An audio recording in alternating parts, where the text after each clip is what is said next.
আপনার প্রিয় স্বামীকে আয়ত্ত করতে পারছেন না, বাধ্য করতে পারছেন না, অথবা আপনার প্রিয় স্ত্রীকে আপনার অনুগত করতে পারছেন না, আজকের আমলটি আপনাদের জন্য।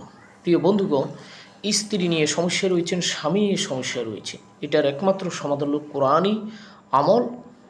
খুবই সহজ একটি আমল আমি আপনাদেরকে শিখিয়ে দিচ্ছি আল্লাহ পাকের মাত্র দুটি সিফাতি নামাজের মাধ্যমে। আপনি যখন আমলটি কীভাবে করবেন আমি আপনাদেরকে শিখিয়ে দিচ্ছি। কে কোন জায়গা থেকে দেখছেন আমাকে কমেন্টে জানিয়ে দিবেন। আপনারা যখন সেহরি খেতে উঠবেন তখন 2 রাকাত তাহাজ্জুদ নামাজ আদায় করে ওই মুসল্লিতে বসে 11 বার দুরূদ শরীফ, 11 বার ইস্তিগফার পাঠ করে আল্লাহ পাকের দুটি সিফাতি নাম ইয়া লতিফু ইয়া ওয়াদুদু 313 বার পাঠ করবেন এবং শেষে 11 বার দুরূদ শরীফ পাঠ করে আল্লাহর কাছে মুনাজাত করবেন।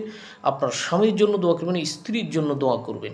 1 সপ্তাহ যদি আমল করতে পারেন, আপনার স্বামী হোক আপনার স্ত্রী হোক পাগলের মতো আপনার কাছে ছুটে আসবে, আপনার বাধ্যগত হয়ে থাকবে। ভিডিওটি শেয়ার